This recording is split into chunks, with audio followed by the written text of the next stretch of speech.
Faly miarabantsika tsiraray avy ao anatin'izao fizarana mamy mofo 5 sazandrano 2 izao. Romanina toko 12:20 misy an'izao teny izao: mifalia amin'ny fanantenana, miareta fahoriana, mahareta amin'ny fivavahana. Mifalia amin'ny fanantenana. Ny fanantenana dia rehefa misy zavatra tenaina kanefa mbola tsy azo, fa rehefa azonao le zavatra efa tsy fanantenana intsony no entinao endrasana izany, fa efa hitanao efa azonao zany le izy. Fa eto nefa ny soratra masina dia miteny amintsika hoe mifalia amin'ny fanantenana. Zany hoe fa tena azo antoka zany, azo antoka le zavatra antenaina. Inona io fanantenana resahana io? Ny fanantenana tena ngeza be eo amin'ny fiainantsika kristianina, ary tena zany ny tokony hifaliantsika amin'ny fiainantsika isan'andro isan'andro, dia niaona amin'ny Jesosy Kristy, ilay mpamonjy antsika, ilay nanolotra ny ainy teo amin'ny fijaliana, ilay nanaiky isolo antsika hiaritra ny mafy rehetra mba hahatonga antsika ho lasa mpiray lova aminy.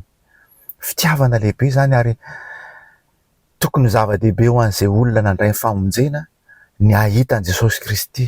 Tsy hoe mahaliana fotsiny mba manahoana izy zany, fa tena hiankovana aminy, isaorana aminy, fa zava-poana ny fiainantsika, zava-poana ny fiainan'ny mpino rehetra izay nandray azo tompy sy mpamonjy, raha tsy nanaika ho faty teo amin'ny fijaliana Jesosy Kristy. Nanaika ny ombona, ary dia efa nitsangana tamin'ny maty izy, ary efa nandresy ny fahafatesana. Zany ny fanantenantsika zany. Ary ny olona matetika rehefa resahanao hoe nareo mba te hiaona amin'ny Jesosy Kristy, mety zao ny zavatra fantany nipetraka any anatiny hoe teo faty, satria amin'ny olona zany hoe hiaona amin'ny Jesosy Kristy zany dia hoe faty, andao an'ity tany ity. Fa ny tena ngeza be nge dia ny fiainana miaraka amin'ny Jesosy Kristy. Ny fiainana eto tany mandalo ihany zany. 70 na 80 taona eo ny soratra masina, ary mety misy mahatratra 90, mety misy 10, 20, fa rehefa avy eo tsy maintsy miala ao anatin'ity nofo izay nomenantsika ity isika. Fa ny tena zava-dehibe dia izao, misy fanantenana ny amin'izao fiainana izao sy amin'ny fiainana ho avy, ny fanananao an'i Kristy ho tompy sy mpamonjy ny fiainanao.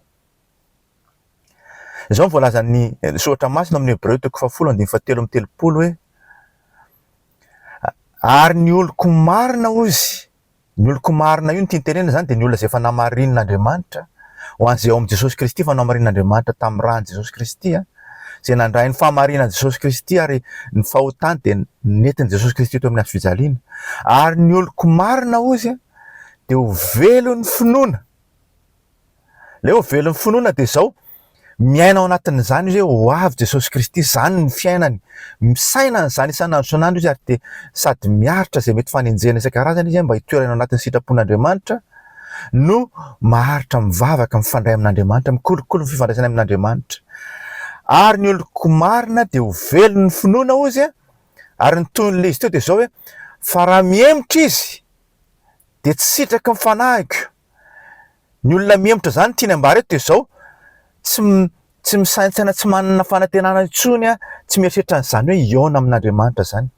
Tsy manana an'izany izy, lasa adinony zany, lasa tamin'ny voalohany na fanafody ve le fombafomba fotsiny le izy. Raha miemotra izy ozy dia tsy sitraka mifanahiko. Ny olona miemotra dia tsy sitraka Andriamanitra, ary tsy ho voavonjy zany. Tsaroantsika ny tantaran'ilay Virjiny 5 adala sy Virjiny 5 endry.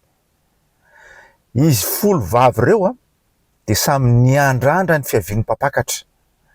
Fa ny 5 adala, oharina hoe adala, rehefa nandeha teny ny fotoana dia mivariana tamin'ny zavatra hafa izy. Lasa tsy nataony lara-pahamehana teo amin'ny fiainany intsony, zany hoe ho avy anie Jesosy akazy, ho avy ny fotoana izay hiaonany amin'ny mpampakatra. Fa le 5 endry kosa dia nikolokolo ny fifandraisana tamin'Andriamanitra foana, niomana foana izy. Araka le lohatenintsika teo dia hoe niaritra ny fahoriana izy, ary dia naharitra tamin'ny fivavahana, ary dia mifaly amin'ny fanantenana. Zany ny miainan'izy 5 reto. Dia hitantsika, haintsika ny toy ny tantara, fa le 5 adala tavela, rehefa tonga tampoka lay mpapakatra fa le 10 andro kosa tafiditra tao amin'ny fanjakany lanitra. Be dehibe ny olona mieritreritra hoe ny fanantenanany amin'izany hoe eona amin'ny tompo zany igny mbola lavitrezaka e. De rehefa misy modimandry avy eo rehefa tonga koa ny aretina ka mety hoe tena tonga ao anatiny ny hoe fatahorana ho faty de mitanitaina be izy satria mifikitra amin'ny tany, tsy mahalala afa-tsy izay hitan'ny masony ety ambonin'ny tany.